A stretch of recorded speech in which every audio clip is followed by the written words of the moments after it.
Welcome to the jungle! Sorry guys. Today, I have my garter snakes here as you can see. Larry and Geo. I might get them out towards the end of the video, but right now, I'm showing you. I know my head isn't in the shot. I'll try and get that for you guys. And it is currently nighttime, so I can't really get very good lighting, so I have a light up there. Can't really see it. But that's fine. So, all that matters is there's good lighting-ish. But I am showing you how to set up a garter snake habitat. This thing keeps falling. And yes, they do need a heat lamp. At first I thought they didn't, but I found out they do. So yeah. I need to do some more research about it, but I should be able to let them go because they were wild caught. But I'll get to that later. Right now, what matters is garter snakes. So, let's get right to the point. So, they have some aspen bedding. That's the best thing. Do not use, I think it's cedar. Just use aspen, just to be safe. Yeah, because cedar, I think it's cedar, is toxic to all snakes. And that's not a good thing for your snakes if you use that as a bedding. But use aspen bedding. And then I have some rocks over here, around here. You can't see that one. You will. That thing fell again. And then I also have a rock right here. And their water dish.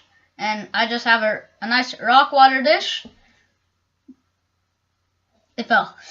I'm just not going to mess with it. But I have some crickets in here. You can also feed them minnows or frogs or worms. Lots of things. And I have a nice little live plant in here. And so, they have things to crawl around on, just to add some decoration. And I have this little piece of wood. It has crickets on it, so there you go. No crickets fell off. But I also have a little hollowed out turtle shell. There's the rock. And yeah, they hide under it. But it needs to be a semi-deep bedding. Like not as deep as possible, but like just up to here, just like kind of where mine is. If your garter snakes are a little bigger, they obviously will need a bigger cage. And I have a mouse in a cage over there, which I'll show you that cage, but if I can't let them go, I'm going to switch them over to that cage. So, and Ty provided that cage, so thank you very much, Ty Swasho. But yeah, they have a little hide, they have water and a rock in there. Live plant. They do need one of these to keep track of their humidity and the heat, because they do need a heat lamp. And so, I think this might be a little off. I might need to get a new one. But just humidity up here, down here it's heat. And you need to keep their heat at probably, at probably around 75 to 80 is what I keep mine at. And it can drop a little at night, so that's good.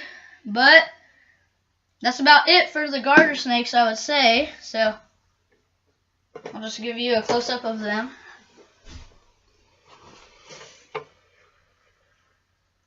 So that's pretty nice. And now I'll just... But yeah, so they were caught about, I don't know, 6 or 7 months ago, I would say. I'm just guessing right now. I got Geo right here. Gonna put him in his cage. And so as you can see, it is a pretty big cage for them. But I'm going to move them into a giant cage over here, which I'm about to show you. And I have the more wiggly worm, Larry. Oh gosh. There you go, Larry. And here's their lid. And this is them happily in their cage. So, and this is just a screen on the top. I used to have hamsters in there within the escape. This is the giant cage I was talking about. And I have a little mouse that Jasmine isn't eating. Jasmine. But, yeah, ball pythons, I don't know if I've said this ever on my channel because I forget a lot of stuff. Ball pythons, sometimes they'll go off food for a few months to maybe a few weeks. I don't know. But I think she might be doing just that. Because I put the mouse in her cage and she, like, goes around, gets into striking position, but she never strikes.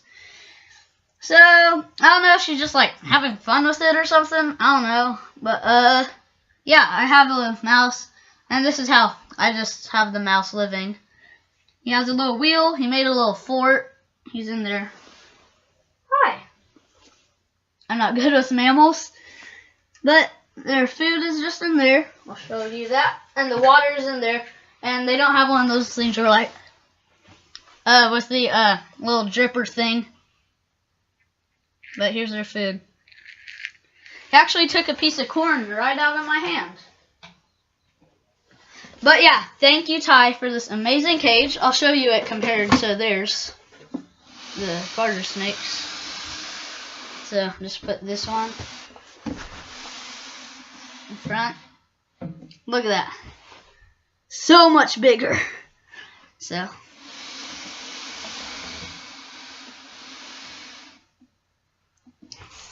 I'm gonna put that over there. I'll get a little closer. And that's my lighting. If you can see it. Right there. I would like to use natural light, but it is currently nighttime. But this is just my little mouse setup. I'm gonna get the garter snakes cage set up in there. Hello, garter snakes. And yeah, that's about it. I'm just gonna explain a little bit more because you might be like, what's all this about releasing the garter snakes? Because I am just gonna release them because they've been there for 6 or 7 months in captivity. I've had them for about, I don't know, 4 or 5 months, and just that. I drew on myself. It's not a heart. From my point of view, it looks like an owl triangle. An owl triangle. I don't know. That's about it. But I'm going to release them. They've been in captivity for 6 or 7 months, the garter snakes.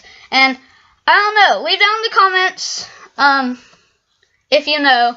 Because I've heard they lose their instinct and become dependent on you to take care of them. So I don't know if I should release them. I'm going to do some more research on that. And yeah.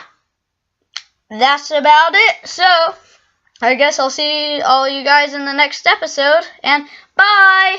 Like, comment, subscribe, and I'll see you in the next video. Bye!